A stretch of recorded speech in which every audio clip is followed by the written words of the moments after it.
니까야로 읽는 금강경 일상무상분 제9 일상무상분 수다원과 사다함과 아나함과 아라함과 하나씩 짚어가면서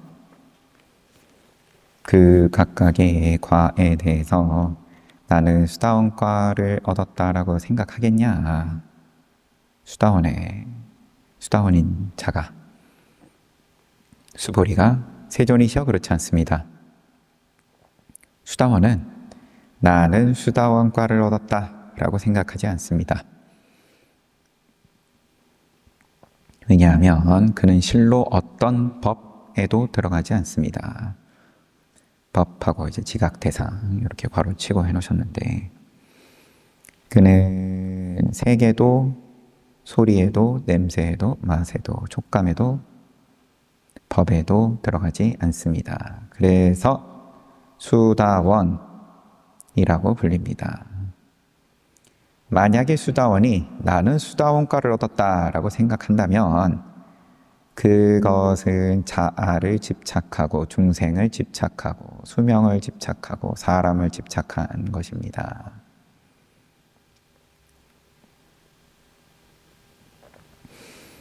나머지에 대해서도 다 이제 동일하게 되는데 이미 나는 수다원을 얻었다라고 생각을 한번 일으키면 나도 만들었고 수다원도 만들었고 얻었다는 것도 만든 걸 테고 거기에 대해서 이제 또 이제 쭉 부처님께서는 당신을 스스로 이제 상가를 이끌어 나가는 그런 생각을 일으킨 적이 없다. 사학과 수다원이든 아니면 아라한이든 부처님 또한 그러하고 그런 걸 보던 중이었어요. 모양 만들면 투쟁이나 갈등은 피할 수 없다. 계급이라고 지금 표현이 되어 있고 서로 높은 지위를 차지하기 위해서 다투지 않을 수 없다라고 되어 있지만 지위가 아니더라도 모양 있으면 부딪히게 돼 있다. 모양 있으면 지금처럼 비 오면 비 맞는 거니까.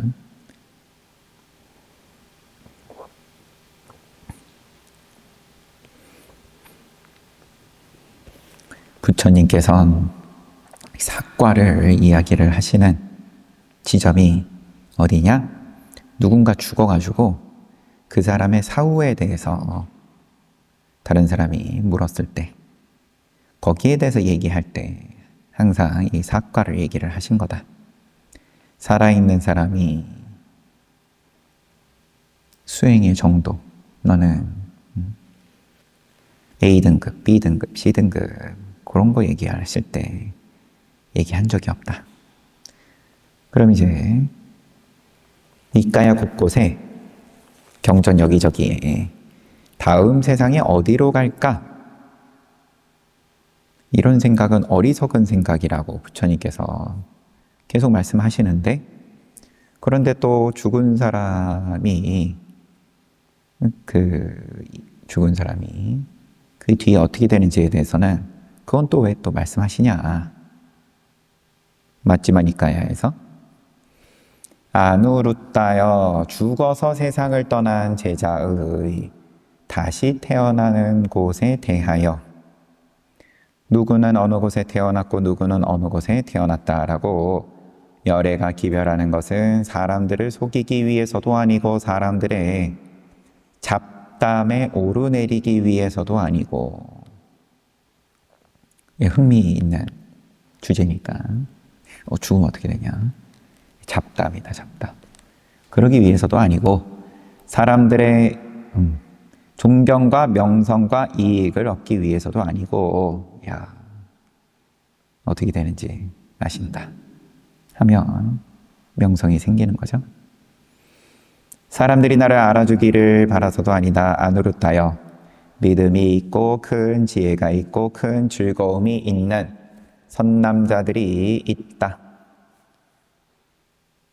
모든 선남자는 아니지만 그 가운데 믿음이 있고 큰 지혜가 있고 큰 즐거움, 법의 즐거움을 말하는 거죠. 그들은 그 말을 듣고 진실로 마음을 집중한다. 그들에게 그 말은 오랫동안 이익이 되고 기쁨이 된다. 다른 누군가가 죽어서 뭐 어디에 태어나고 이런 이야기가 이익이 되고 기쁨이 되는 그런 선남자들이 있다.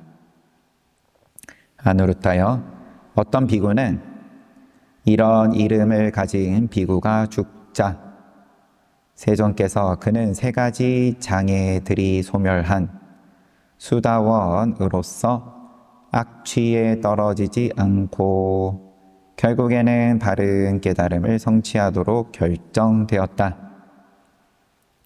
임유니까 수다원은 흐름에 이미 들어갔으니까 내비두면은 그러면은 정각에 이른다.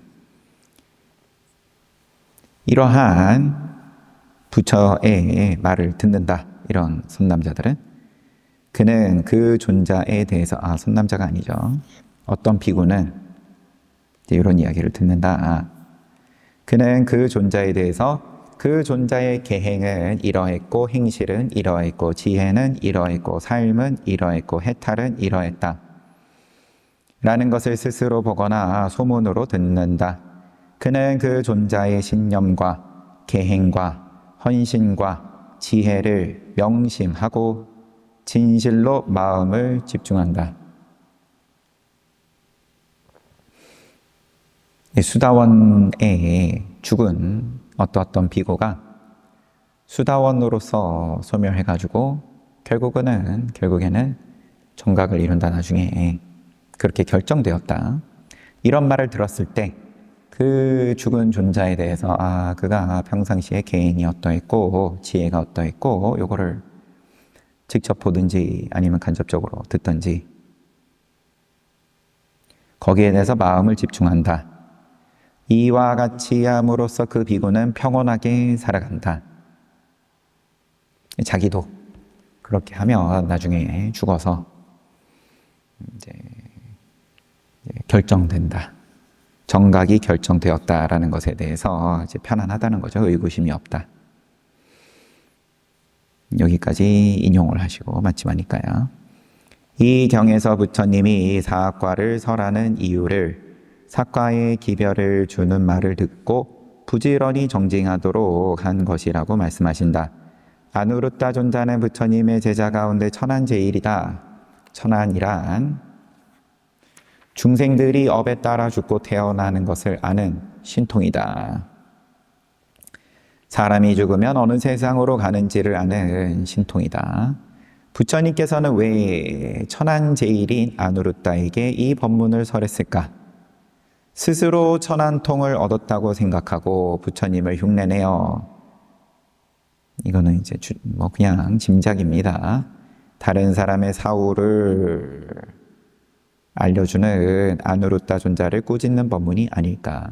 이거는 지금 금강경 내용하고 상관이 없는 거고.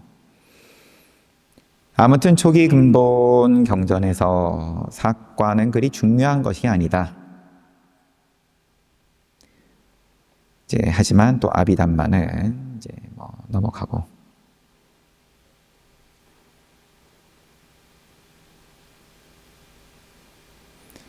이와 같이 금강경은 다투지 말라고 수보리를 앞세워서 부처님 가르침의 핵심인 무쟁을 이야기한다. 불교의 무쟁은 뭐냐? 또 마지막이니까야. 무쟁을 분별하신 경에 성자의 행위 아닌 범부의 하천하고 무익한 감각적 쾌락을 추구하지 말고 성자의 행위 아닌 고통스럽고 무익한 자신을 괴롭히는 고행을 추구하지도 마시오. 감각적 쾌락, 또 고행을 추구하지 말라. 양극단을 추구하지 말아라.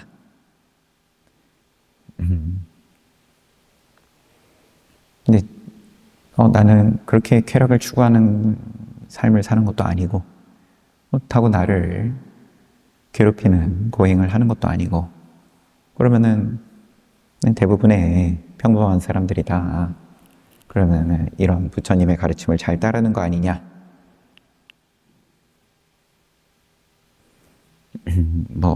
틀린 말이 아닐 수는 있겠지만 미세하게 들어가면 결국은 늘 둘 중에 하나다. 자책을 하는 것도 고행인 거고, 자기 탓을 하고, 결국 누군가를 이제 탓하는 것 자체가 이 부처님 가르침에서는 멀어지는 거니까 의도를 일으키는 거고, 이들 두 막다른 길을, 그러니까 쾌락을 추구하는 거에 대해서는 이거는 옳지 않다라는 거는 그래도 이 상식으로서도 공감이 되는데, 자기 탓이다 하는 거는 오히려 굉장히 수준이 높은 거 아니냐. 남 탓 안 하고 자기 탓이라 하는 것. 이제 이 부분은 이제 의견이 갈릴 수가 있죠. 그것도 고행이다. 애초에 왜 탓을 하냐? 흘러가는 데 있어서. 왜냐면은 괴로우니까.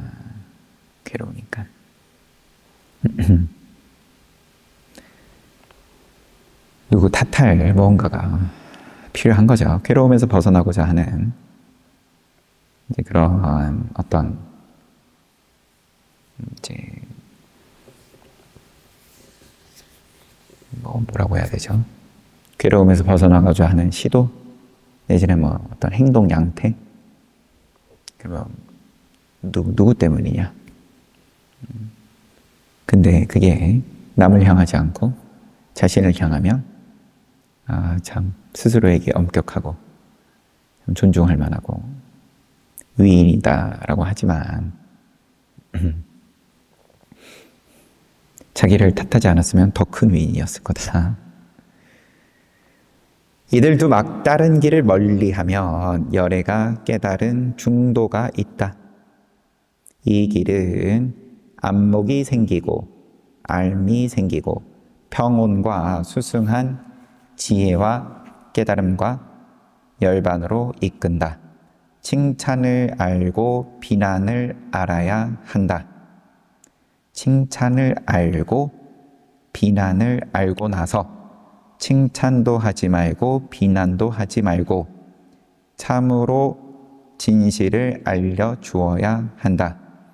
행복을 판단할 줄 알고 행복을 판단한 다음에 안으로 행복을 추구해야 한다. 쑥떡 공론하지 않아야 하고 면책하지 않아야 한다. 서두르지 않고 침착하게 말해야 한다. 방언을 고집하지 않고 통칭을 벗어나지 않아야 한다.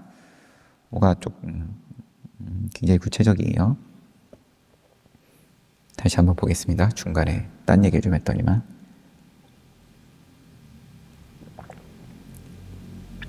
무쟁이 구체적으로 뭐냐? 맞지마니까야 무쟁을 분별하신 경 인용을 하는 중인데, 성자의 행위 아닌 범부에 이제 쾌락을 추구하는 거든 고통을 추구하는 거든 어느 쪽이든 하지 말아라. 그 두 길을 멀리하는 것이 중도이고, 그 중도의 길이 안목이 생기고 알미 생기고 평온과 수승한 지혜와 깨달음과 열반으로 이끈다. 그 길은, 중도의 길은. 그리고 나서 칭찬을 알고 비난을 알아야 한다. 그리고 칭찬 알고 비난을 안 다음에 칭찬도 하지 말고 비난도 하지 말아야 된다. 칭찬과 비난에서 벗어났다. 좋다 나쁘다에서 벗어났다. 별점 주는 거에서 분별해서 벗어났다. 별점을 주는 줄도 모르고 칭찬이든 비난이든 별점 주는 것을 알고 거기에 대해서 하지 말고 행복을 판단할 줄 알고 행복을 판단한 다음에, 이거는 이제 칭찬과 비난을 벗어난 그 행복을 말하는 거죠. 안으로 행복을 추구해야 된다. 뭐 이렇게 쭉. 비구들이여 성자의 행위 아닌 범부에 하천하고 무익한 감각적 쾌락이 주는 행복과 만족을 추구하는 것은, 감각적 쾌락의 그 행복과 만족을 추구하는 것은 피해가 있고, 견적서가 날라온다 이거죠. 근심이 있고 고뇌가 있는 불행이 함께하는 삿된 길이다. 근심, 고뇌가 따른다. 청구서가 따른다. 그러므로 이것은 분쟁이다. 내가 있고 너가 있고 우리들이 다툰다. 이 이전에 감각적 쾌락이 주는 행복과 만족을 추구하면 모양의 행복, 만족, 이거 자체가 분쟁이다. 내 안에서 이미 분쟁이죠. 뭔가 치러야 될 대가가 내가 인지를 했든 못했든, 그 청구서는 싫으니까, 카드 명세서는 싫으니까 내가 내기에 분쟁이다.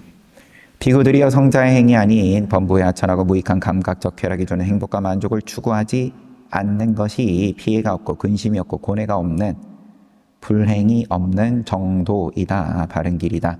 이것이 무쟁이다. 불교의 무쟁은 뭐냐? 감각적 쾌락을 주는 행복과 만족을 추구하지 않는 것. 또 이제 고행을 가지고도 똑같이 말씀하셔야죠.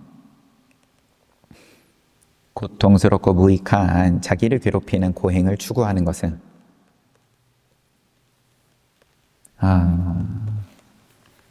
원죄가 있다. 그렇게 표현을 하든 아니면 일상에서도 미세하게 좋은 말로는 이제 겸손이다 이렇게 하지만, 여튼 고행을 추구하는 것은 피해가 있고 근심이 있고 고뇌가 있는 불행이 함께하는 삿된 길이다. 이것이 또 분쟁이다. 또 그런 고행을 추구하지 않는 것에 대해서 그것이 무쟁이다. 비구들이여 열애가 깨달은 중도는 안목이 생기고 알미 생기고 평온과 수승한 지혜와 깨달음과 열반으로 이끌며 피해가 없고 근심이 없고 고뇌가 없는 불행이 없는 바른 길이다. 이것이 무쟁이다. 그러므로 그대들은 우리는 이제 분쟁을 알고 무쟁을 알아야겠다. 우리는 분쟁과 무쟁을 알고서 무쟁의 길을 가겠다라고 수행해야 된다. 선남자 수부띠가 무쟁의 길을 가는 사람이다. 지금 이제 수부띠가 함께 하고 있는 법문의 자리였겠죠? 수부띠.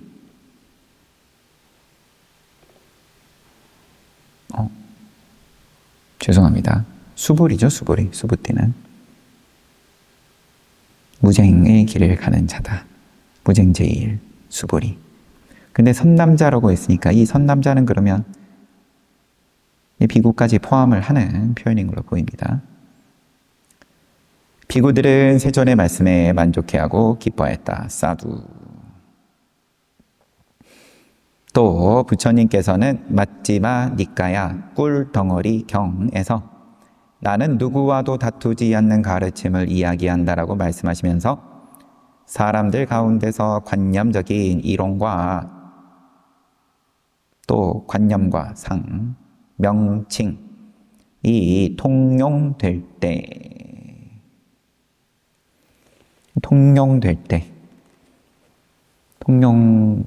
이제 모양의 세상을 살 때는 늘 이렇게 통용되는 거죠. 만약 여기에서 기뻐하거나 환영하거나 탐닉하지 않으면 이것이 다투고 논쟁하고 언쟁하고 험담하고 거짓말하는 이 일의 그치며 기뻐하고 환영하고 탐닉하지 않으면 그것이 논쟁의 끝이다. 여기에서 이들 삿된 사악하고 불선한 법들이 남김없이 사라진다. 모든 논쟁과 분쟁은 관념적인 인식,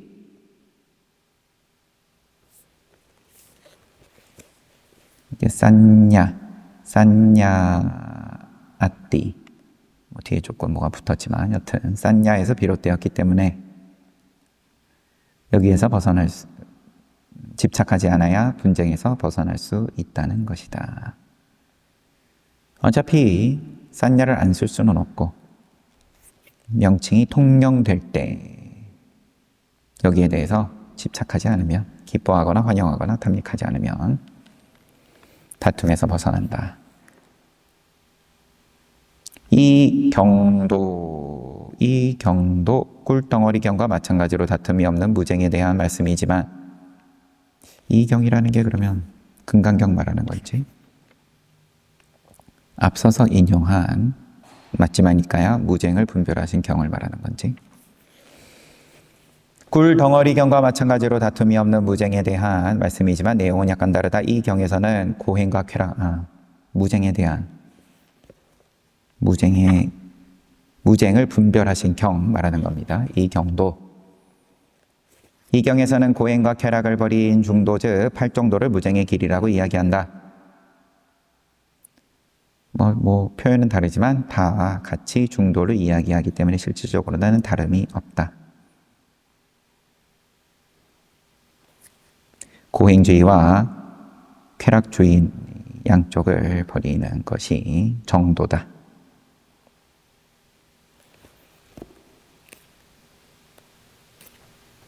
그래서 금강경에서도 무쟁을 핵심으로 하는 수보리를 주인공으로 삼은 이유를 여기에서 찾을 수 있다.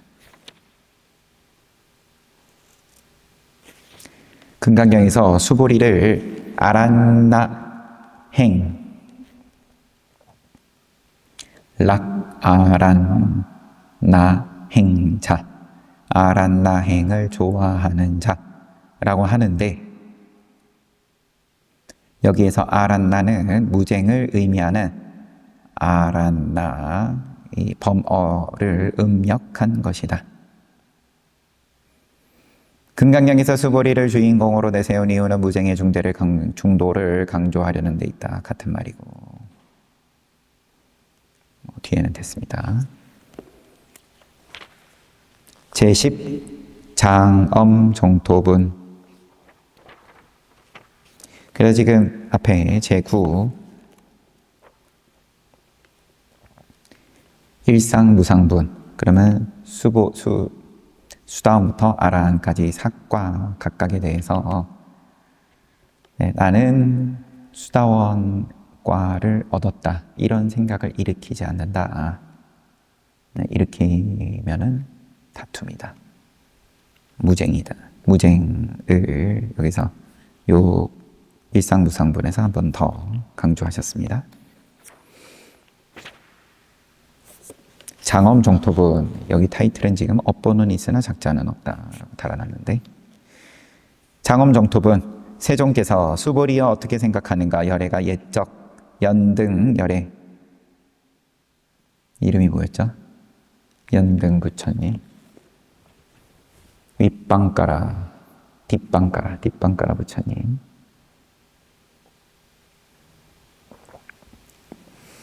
연등 열애의 아라한 등정각으로부터 얻은 어떤 법이 있을까요? 이제 수기를 받았는데 거기서 뭐 받은 게 있냐? 아닙니다. 세존이시여, 열애가 연등 열애 아라한 등정각으로부터 얻은 그 어떤 법도 없습니다. 수보리야, 어떤 보살이든 내가 국토를 장엄하겠다 라고 말하는 보살은 거짓을 말하는 것이다. 왜냐하면 국토장엄이란 열애가 장엄이 아닌 것을 그렇게 이야기한 것이기 때문이다. 그것은 국토장엄이라고 불리는 것이다. 그냥 이름하는 것일 뿐이다. 수불이여 그러므로 보살이든 보살들 마살들 어떤 것에도 머물지 않고 마음을 일으켜야 한다. 세계도 성향 미촉법에도 머물지 않는 마음을 일으켜야 된다. 그것은 마치 어떤 사람이 성취한 몸 우뺐다 카야 성취한 몸 어떤 사람이 성취한 몸은 수미산과 같이 큰 몸이라고 하는 것과 같다. 수보리야 어떻게 생각하는가? 그 사람의 자기 존재는 크지 않는가? 자신, 몸신자. 수보리가 말했다. 큽니다. 세존이시여 그 사람의 자기 존재는 큽니다. 선서시여. 왜냐하면 열애는 존재가 아닌 것을 자기 존재라고 말씀하셨습니다. 그래서 자기 존재라고 불리는 것입니다. 이름하는 것입니다. 세존이시여 그것은 사실은 존재도 아니고 비존재도 아닙니다. 그래서 자기 존재라고 이름하는 것입니다. 다시 처음에는 장엄정토분 앞부분은 과거 연등부처님으로부터 수기받을 때 뭐 받은 법이 있겠냐? 그 어떤 법도 없습니다. 그 다음에 국토장엄에 대해서 어떤 보살이들 국토장엄 하겠다 그러면 그건 거짓말하는 거다. 왜냐하면 열애는 국토장엄이 아니기 때문에 이름하여 국토장엄이라고 한 것이다.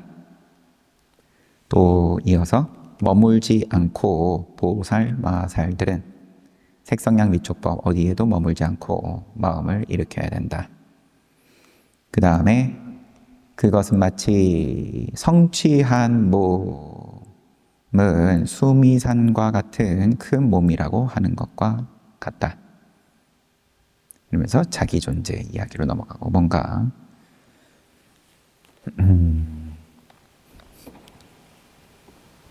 스무스하게 이어지는 것 같지는 않지만 여튼 부처님은 전생에 선해 수행자였을 당시에 연등부처님으로부터 부처가 될 것이라는 수기받았다. 이렇게 성불의 수기를 받은 사람을 보살이라고 한다. 수기를 받은 보살은 자신이 태어난 국토를 장엄하여 불국토를 건설함으로써 성불한다. 그래서 지금 이제 국토 장엄이 왜 나왔냐? 보살이 국토를 장엄해가지고 그래가지고 부처 이루는 것이 근본불교에서 하는 이야기니까 어떤 보살이든 국토를 장엄했다라고 말을 하면 그런 생각을 일으키면 그거는 보살 아니다 내지는 거짓말이다. 제식 장엄 정토분에서는 장엄 정토분 이처럼 수기를 받은 보살에 대하여 이야기하고 있는데 금강경에서는 보살의 의미를 확장하고 있다.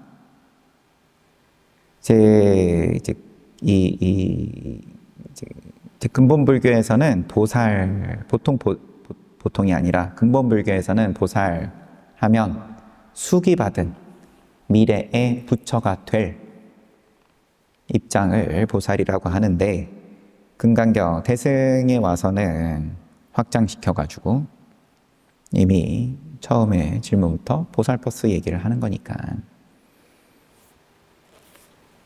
금강경에서는 서가모니 불이 전생에 선해였을 때 연등부처님으로부터 아무것도 받은 게 없다라고 이야기를 하고 그리고 보살이 불국토를 장엄해서 부처가 된다는 것도 거짓말이라고 얘기하고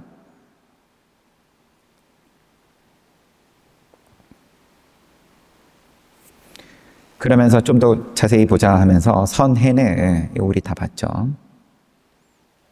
큰 부자의 아들이었다. 이제 거부 장자, 거부 바라문 가문 양쪽 다 특별한 바라문 종성이었다. 어머니 아버지 양쪽 다. 근데 부모가 돌아가시자 그 재산을 모두 선혜에게 주고, 근데 선혜는 그 재산을 다 던져버리고 수행자가 되죠. 은둔 수행자가 되죠. 그래서 신통을 얻죠. 그래서 연등 부처님께서 출연하셨을 때 출연하신지 몰랐어요. 선정에 들어가 있느라고. 그래서 선정에서 나와가지고 하늘 날아다니는데 사람들이 열심히 준비하는 걸 보고 가가지고 물어보니까, 부처님께서 세상에 나오셔가지고 우리가 공양을 올리기로 했다. 그래가지고 부처님을 모시기 위해서 준비하는 거다. 나도 동참하겠다. 그러니까 신통이 특별한 걸 아니까 어려운 일을 맡기죠. 땅을 고르는데. 그런데 정작 선해, 여기서 이제 수행자는 신통을 안 쓰고 직접 몸을 써가지고 땅을 다듬는 작업을 하고, 그러다 보니까 부처님 도착하실 때까지 마무리 짓지 못하고,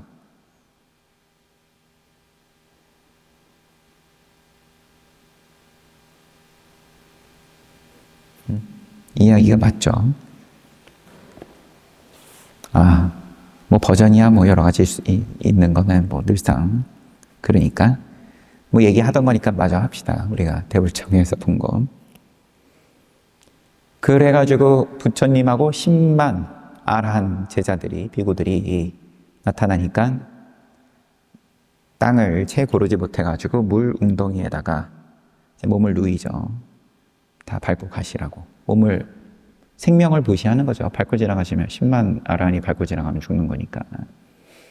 부처님께서 그러한 선해 수행자의 뜻을 알고 그 앞에 멈춰가지고 머리맡에서 수기를 주시는 건데,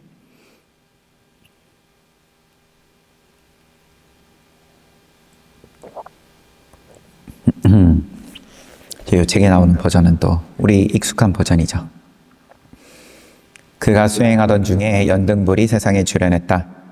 공양을 올리기 위해서 연등불을 찾아가고 꼭 공양을 올리려고 했는데 꽃이 동이 나버렸죠. 이미 다들 이제 품절됐어요. 품절. 솔드 아웃. 그래가지고 이리저리 꽃을 구하려고, 그러면은 웃돈 주고 구해야 되는 거죠. 그런데 구리라는 여인이 꽃이 있다라는 이야기를 듣고 꽃을 사려고 했는데, 그 여인은 자기도 연등 부처님에게 공양하기 위한 거였기 때문에 팔 수 없다라고 하고, 간절하게 청하자 웃돈 얘기는 없습니다. 어쨌든 구리 이 여인이 선혜에게 이 꽃은 연등 부처님께 올리면서 내가 좋은 짝을 만나게 해달라는 소원을 빌려고 했던 거기 때문에 당신이 미래의 나와, 미래생의 나와 결혼하겠다는 약속을 하면 팔겠다. 여기서는 중간 한 단계 더 있어요. 나와 결혼하겠다는 약속을 하면은 팔겠다. 그러니까 자기는 지금 출가 수행자이기 때문에 결혼할 수 없다라고 하니까, 그러면은 다음 생에 부부 인연을 맺으면 되지 않겠냐 제안을 했어요.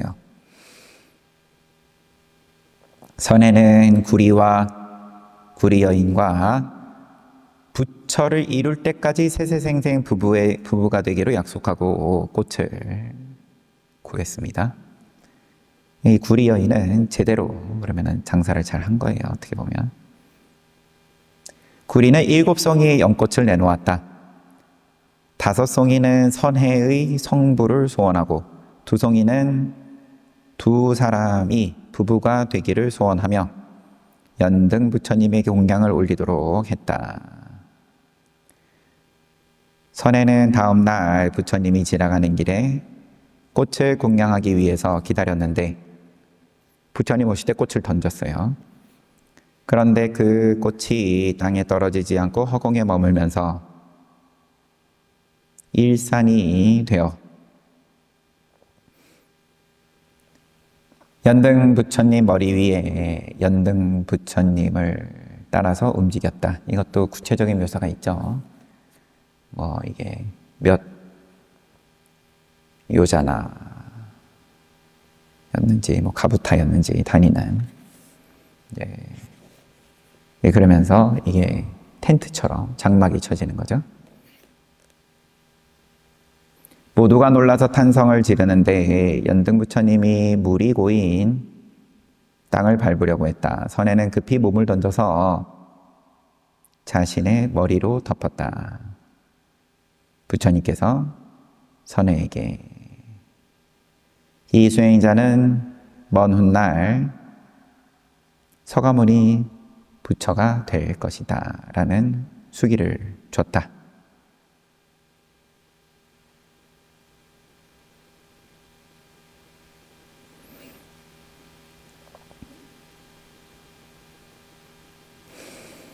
부처님은 잡아함경에서 업보는 있으나 작자는 없다라고 말씀하셨다.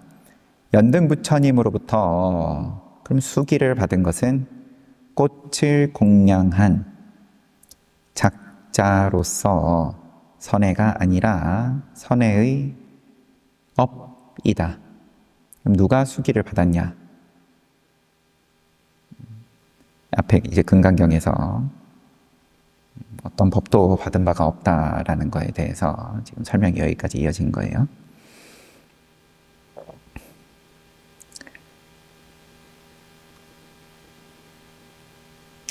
그 자리에서 누구나 선해처럼 그렇게 행동했다면, 아니 지금이라도 누구나 그렇게 행동한다면 누구나 성불의 수기를 받는 보살이 아니겠는가.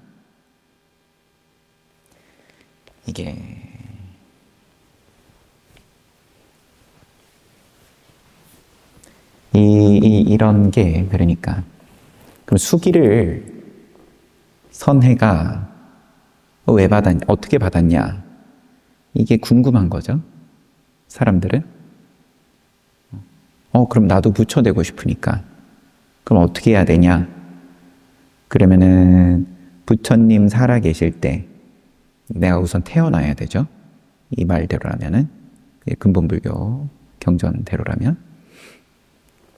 그래서 부처님하고 내가 동시대를 살면서 그 부처님께 내가 지금처럼 예를 들어서 꽃공양을 올리든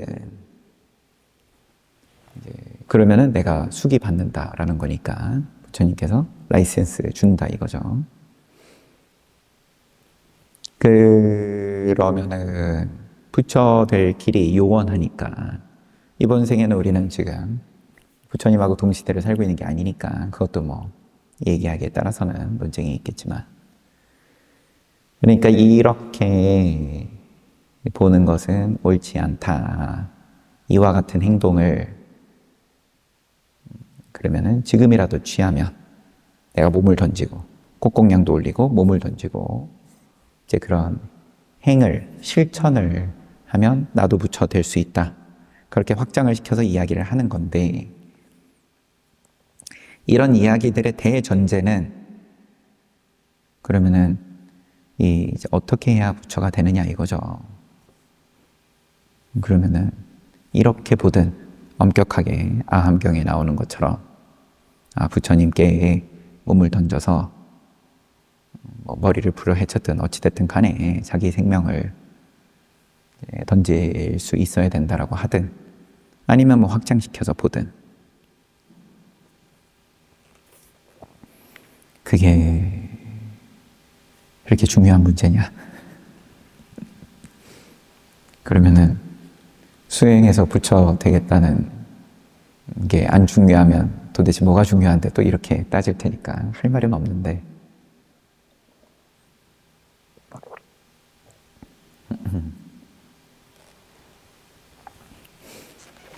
참 그래요. 그러니까 이게 계속 유의법으로서 이제 계속 끼워 맞춘다는 표현이 좀 그러면 유의법으로서 모양으로 아니 이 모양을 이렇게 쓰든 저렇게 쓰든 엄격하게 얘기를 하든 확장시켜 얘기를 하든 뭐 연등물이 선에게 성불의 기별을 준 것은 기별을 제가 지금 계속 숙이라고 바꿔 읽었는데 이 선의 수행자한테 수기를 준 것은 개인을 보고 준 것이 아니다. 이런 말들이 그래요. 개인을 보고 준 거라고 생각하면 틀렸다라는 말씀을 지금 하는 건데 개인을 보고 줬든 그러면 행을 보고 줬든 지금 이 타이틀이 업보는 있으나 작자는 없다니까 이 업을 보고 줬다라고 하든 그렇게 말해도 그런 거죠 여튼 실제 깨달음하고는 아무 상관없는 소리들처럼 이제 들리니까 오전에는 이 책을 안 보는 게 낫겠다. 사시에 격에 맞는 책을 봐야지. 서가모니 불이 연등물로부터 서가모니 부처님의 과거 선생 보살일 때 연등물로부터 받은 이 수기는 개인에게 준 자격증 같은 게 아니라 누구나 그렇게 마음 쓰고 행동하며 성불한다는 그 업보 행 업의 진리이다. 그래요. 그래서 누구나 선해가 될 수 있고 보살이 될 수 있다. 금강경에서 이야기하는 대승의 보살이다. 누구나 깨달을 수 있다. 라는 건 당연히 이제 금강경의 이야기이고 대승의 이야기이고 그런데 이제 구절을 갖다가 거기에 이제 맞추려다가 보니까 맞으면 어떻고 안 맞으면 어떠냐. 하늘에 떠 있는 별들이 야 이렇게 모이면은 큰 곰 자리고 작은 곰 자리고 정갈 자리고 그럼 거기에 별이 들어맞으면 어떻고 안 들어맞으면 어떠냐.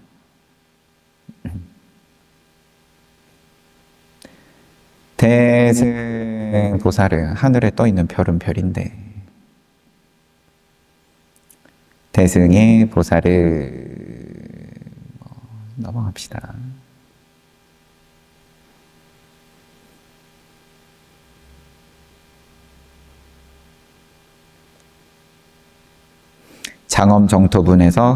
장엄정토분에는 금강경에서 가장 유명한 응무소조 이생기심 어떤 것에도 머물지 않고 마음을 일으킨다 라는 구절이 나온다. 이 구절은 육조스님도 그거 듣고 깨달으신 거니까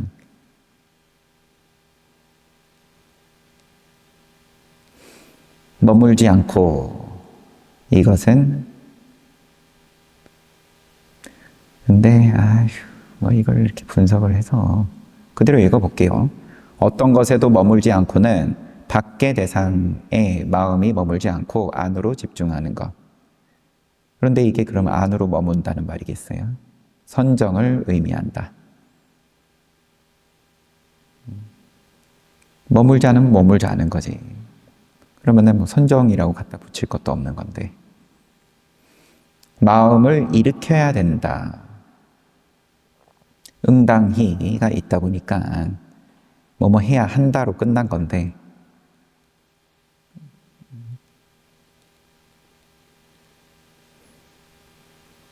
관찰의 대상을 통찰하는 것, 즉 지혜를 의미한다. 머물지 않는 걸 거꾸로 머물지 않는 걸 지혜라고 하면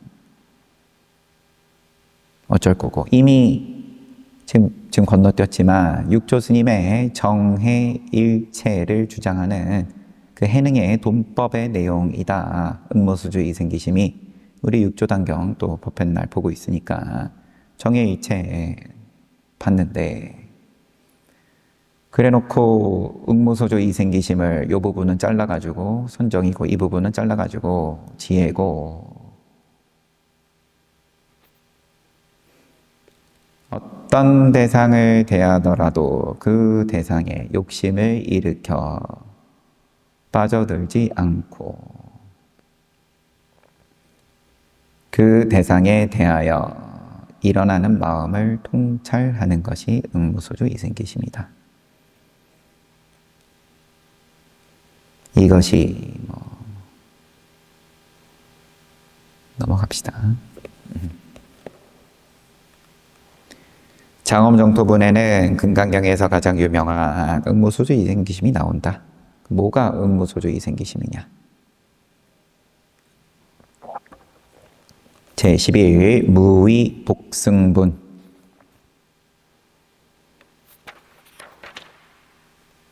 세종께서 말씀하셨다. 수보리여. 여기서부터는 또 다음에 봅시다.